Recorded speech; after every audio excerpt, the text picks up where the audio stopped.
Movie की starting एक छोटी सी लड़की से होती है जिसका नाम अबीगेल होता है, जो बेली डांस कर रही होती है। वहीं बाहर कुछ लोग उस पर नज़र रख रहे होते हैं, उसे किडनैप करने के लिए। एबिगेल डांस करके कार में बैठ के अपने घर आती है, जहाँ पर ये लोग उसके घर में छुप के बड़ी चालाकी से एबिगेल को बेहोशी का इंजेक्शन लगा के उसे किडनैप कर लेते हैं और किडनैप करके एक पुराने जंगलों के बीच एक सुनसान घर में लेके आते हैं, जहां इनकी मुलाकात एक लेमैट नाम के आदमी से होती है और इसने ही किडनैपिंग का पूरा प्लान किया हुआ था। एबिगेल के पिता बहुत ही ज़्यादा अमीर होते हैं। लेमैट कहता है कि उन्हें उस लड़की को 24 घंटे तक उस घर में रखना है और उसके बाद उन्हें उनके काम के पैसे मिल जाएंगे। लेमैट कहता है कि कोई भी अपनी किसी को पहचान नहीं बताएगा। लेमैट उनको उनके नकली नाम भी देता है और वहाँ से चला जाता है। वो एक दूसरे से बात करके एक दूसरे की पहचान का सटीक अनुमान लगा लेते हैं। जोई एक ड्रग एडिक्ट लड़की होती है। फ्रैंक एक डिटेक्टिव पुलिस वाला होता है। सेमी हैकर और बहुत ही रिच लड़की होती है। डीन प्रोफेशनल ड्राइवर होता है। रिकल्स एक आर्मी शूटर होता है और पीटर एक बुली और स्ट्रॉन्ग गाय होता है। सबका आपस में इंट्रोडक्शन होने के बाद जोई एबिगेल से मिलने उसके कमरे में जाती है। वो एबिगेल की आंखों से पट्टी हटाती है। एबिगेल बहुत डरी होती है तो जोई उससे पिंकी प्रॉमिस करती है कि वो उसे कोई भी नुकसान नहीं पहुंचाएगी। जोई एबिगेल को बताती है कि उसका भी एक उसकी उम्र का एक बेटा है। एबिगेल भी अपने बारे में बताती है कि उसके पिता अब उसे प्यार नहीं करते और वो थोड़े खतरनाक इंसान हैं। जब जोई कमरे से बाहर जाती है तो एबिगेल जोई को वार्न करती है कि आज रात उनके साथ काफ़ी कुछ बुरा होने वाला है। जोई को यह बात अजीब लगती है और जोई फ्रैंक से कहती है कि एबिगेल का पिता कोई खतरनाक आदमी लग रहा है। हमें पता होना चाहिए कि हमने किसकी बेटी को किडनैप किया है। यह सुन के फ्रैंक एबिगेल के कमरे में जाता है और गन दिखा के धमका के पूछता है कि उसके बाप का नाम क्या है। एबिगेल डरते हुए बताती है कि उसके पिता का नाम क्रिस्टोफर लाजार है।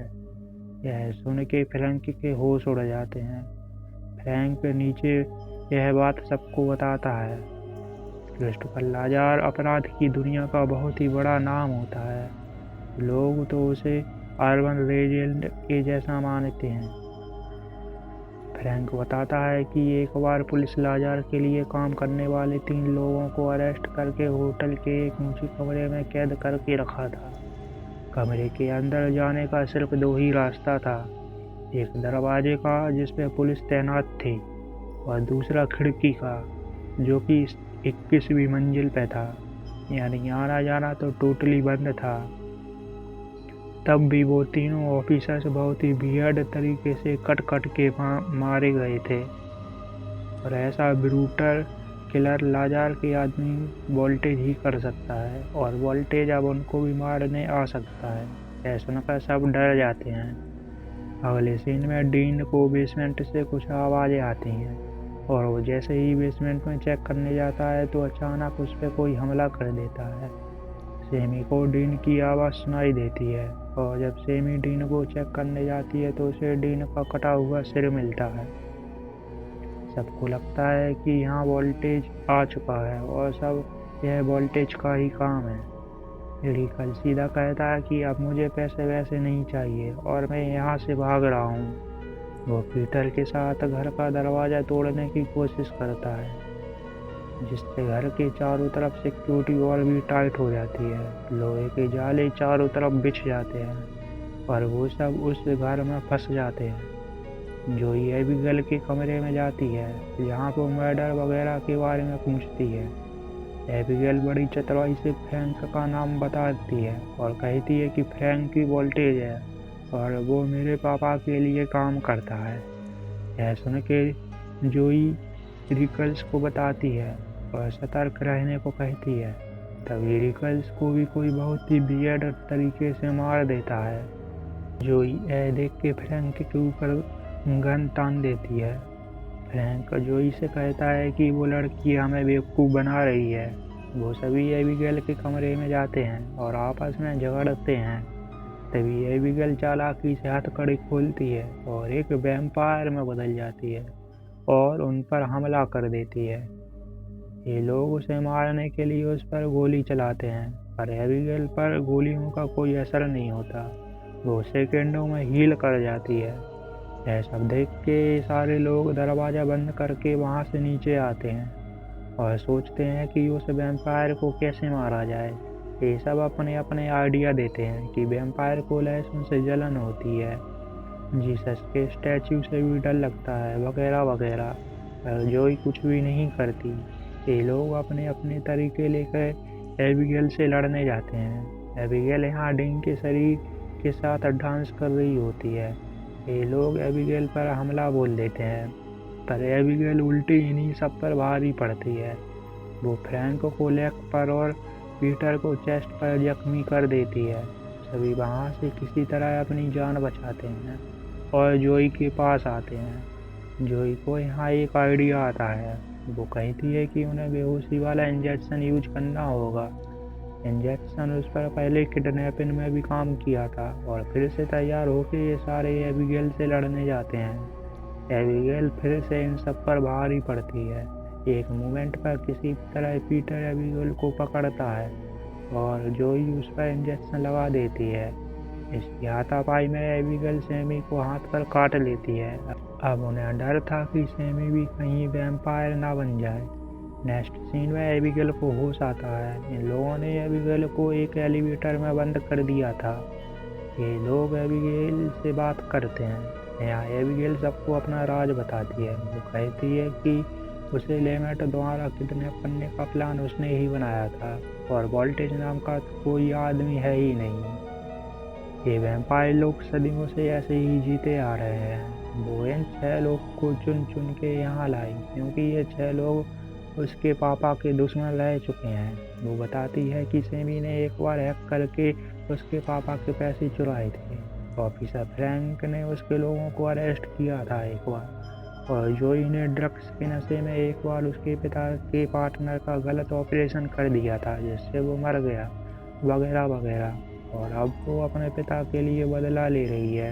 ये सुन के जोई कहती है कि मुझे पता है तुम्हारे पापा तुमसे प्यार नहीं करते। तुम उनके लिए कितना ही कुछ कर लो, वो तुम्हें प्यार नहीं करने वाली। बातचीत के बाद जोई, सैमी और पीटर बाहर निकलने का रास्ता ढूंढते हैं। वहीं फ्रैंक एबिगेल पर नज़र रखता है। एबिगेल यहाँ फ्रैंक से एक डील करती है कि उसने एबिगेल का दरवाज़ा खोल दिया तो वो उसे छोड़ देगी और उसे जाने देगी। इस पर फ्रैंक कहता है कि उसकी एक शर्त है, उसे बाहर निकलने का रास्ता बताना होगा। एबिगेल मान जाती है और वो कहती है बाहर जाने का रास्ता अलमारी में रखी किताबों के अंदर से है। बाहर निकलने का रास्ता मिलने पर फ्रैंक अपना वादा भूल जाता है और बिना एबिगेल को छुड़ाए ही वहाँ से जाने लगता है। तभी एबिगेल अपनी पावर से दरवाजे तोड़कर बाहर आती है। जी हाँ दोस्तों, एबिगेल बस अंदर कैद होने का नाटक कर रही थी क्योंकि वैम्पायर लोग अपने शिकारों के साथ खेलना पसंद करते हैं। एबिगेल भी बस अपने फूड के साथ खेल रही होती है। फ्रैंक एबिगेल से बचते हुए भागता है। एबिगेल फ्रैंक को मारने वाली ही होती है। तभी एन वक्त पर जोई आकर एक खिड़की तोड़ती है और सनलाइट आती है। सनलाइट एबिगेल के हाथ पर पड़ता है और एबिगेल का हाथ एकदम से बम के जैसे फट जाता है। एबिगेल अपना हाथ हील करने वहाँ से चली जाती है। वैम्पायर को सूरज की रोशनी से डर लगता है। ये चारों लोग हॉल में ऐसी जगह खड़े होते हैं जहाँ सूरज की रोशनी आ रही थी। सुबह हो चुकी थी लेकिन रात तो फिर होनी ही थी। तो ये लोग 2 ग्रुप बना के अलग अलग होकर रास्ता ढूंढने लगते हैं। जोई और फ्रैंक अलग और सैमी और पीटर अलग। सैमी और पीटर अलग होकर रास्ता ढूंढ रहे थे। तभी एबिगेल सैमी के माइंड को कंट्रोल कर लेती है क्योंकि उसने सैमी को काटा था और सैमी वैम्पायर बन जाती है और वो पीटर को बहुत ही बुरे तरीके से मार देती है। फिर सैमी उन दोनों को मारने के लिए आगे बढ़ती है और वो उन पर हमला करने ही वाली होती है। तभी जोई एक मिरर से रोशनी सैमी पर रिफ्लेक्ट करती है, जिससे सैमी के शरीर का ब्लास्ट हो जाता है और वो मर जाती है। तभी अलमारी के पीछे का अचानक ही एक सीक्रेट कमरा खुलता है, जिसके अंदर जाने पर उन दोनों को उस घर का कंट्रोल रूम मिलता है जिसे लेमट कर रहा था। ये वही आदमी था जिसने पैसों का लालच देके इन 6 लोगों को यहाँ बुलाया था। फ्रैंक लेमट पर हमला करने जाता है, लेकिन लेमट खुद ही एक वैम्पायर निकलता है। लेमट फ्रैंक का दोस्त होता है, तो वो बताता है कि उसे 2 साल पहले ही वैम्पायर में बदल दिया गया होता है और वो एबिगेल के लिए ऐसे ही लोगों को लाने में उसकी मदद करता है जिन्होंने उसके पिता का नुकसान किया हो। और फिर एबिगेल उन सभी लोगों को ऐसा ही गंदा खेल खेल के उनका खून पी के उनको मार देती है। लेमट भी एबिगेल का गंदा खेल खेल के तंग आ चुका था, तो वो फ्रैंक को एक ऑफर देता है। ऑफर है ताकि वो फ्रैंक को भी एक वैम्पायर में बदल देगा, जिसके बाद ये दोनों मिलके पहले एबिगेल फिर उसके पिता को मार के इस पूरे किंगडम पर राज करेंगे। और यह ऑफर फ्रैंक मान लेता है और फिर लेमट फ्रैंक को काट के फ्रैंक को अपना खून पिला के उसे वैम्पायर बना देता है। वैम्पायर बनते ही फ्रैंक सबसे पहले लेमट को मार देता है, क्योंकि फ्रैंक पूरे किंगडम पर अकेले ही राज करना चाहता था। वैम्पायर बनने के बाद उसके सारे घाव भर गए थे और वो बहुत ही मजबूत और बहुत ही ज़्यादा शक्तिशाली हो गया था। तभी इधर एबिगेल भी आ जाती है। एबिगेल और फ्रैंक में बहुत ही तगड़ी लड़ाई होती है, जहाँ फ्रैंक एबिगेल पर भारी पड़ रहा था। जोई अपनी जान बचाते हुए अपने बच्चे को एक आखिरी फ़ोन करती है और वो बहुत सैड थी, क्योंकि वो इतने दिनों बाद अपने बेटे को अपने से दूर रखी और अब उसे बिना देखे ही मरने वाली है। तभी फ्रैंक जोई पर हमला कर देता है और उसे बहुत बुरा पीटता है। फ्रैंक जोई को तुरंत नहीं मारता, वो जोई के मज़े लेता है, क्योंकि वैम्पायर अपने फूड के साथ खेलना पसंद करते हैं। यहाँ एबिगेल वापस आती है और जोई को बचाती है। एबिगेल और जोई दोनों फ्रैंक को मारने के लिए हाथ मिला लेते हैं, पर फिर भी फ्रैंक उन दोनों पर भारी पड़ रहा था। फ्रैंक जोई को काट के एबिगेल का खून पी के उसे मारने की कोशिश करता है, जिसके परिणाम स्वरूप एबिगेल बच जाती है, पर वो कमज़ोर पड़ जाती है। जोई भी फ्रैंक के काटने पर वैम्पायर बन गई थी और अब वो फ्रैंक के कंट्रोल में थी। फ्रैंक जोई को एबिगेल को मारने को कहता है। जोई फ्रैंक की बात मानती है, लेकिन एकदम से वो एक लकड़ी की छड़ फ्रैंक के ही दिल में घुसाने की कोशिश करती है। फ्रैंक जोई के इस हमले से बच जाता है, लेकिन उसे समझ नहीं आता कि जोई उसके कंट्रोल में क्यों नहीं है। तभी एबिगेल कहती है कि अपने द्वारा बनाए गए वैम्पायर को कंट्रोल करना स्पेशल स्किल है, जिसे सीखने में सालों लग जाते हैं, और तुम जैसे वैम्पायर जो कुछ मिनटों पहले वैम्पायर बने हो, उनसे ये सब नहीं होगा। फिर एबिगेल और जोई मिलकर फ्रैंक पर हमला करते हैं और वो लकड़ी की एक स्टिक फ्रैंक के दिल में घुसा देते हैं, जिससे फ्रैंक के शरीर का ब्लास्ट हो जाता है और वो फट के मारा जाता है। एबिगेल जोई से कहती है कि जा जी ले अपनी ज़िंदगी। जोई को जिसने वैम्पायर बनाया था वो मर गया, जिससे वो भी वैम्पायर नहीं बनेगी, और उसके घाव वगैरह तो भर ही गए थे और वो अब बिल्कुल ठीक थी। जोई यहाँ से इस घर से निकलने ही वाली होती है, तभी एंट्री होती है एबिगेल के पिता की, जो जोई को मारना चाहता था। एबिगेल यहाँ अपने पिता को मनाती है और जोई को जाने को कहती है। एबिगेल अपने पिता से कहती है कि इसने आपके यहाँ ना होने पर मेरी मदद की है, मेरी जान बचाई है, इसे जाने दो, और उसके पिता मान जाते हैं। फाइनली जोई सर्वाइव कर जाती है। वो गेट के खुलने पर उस घर से निकलकर कार में बैठ के अपने घर भाग जाती है और मूवी यहीं एंड हो जाती है।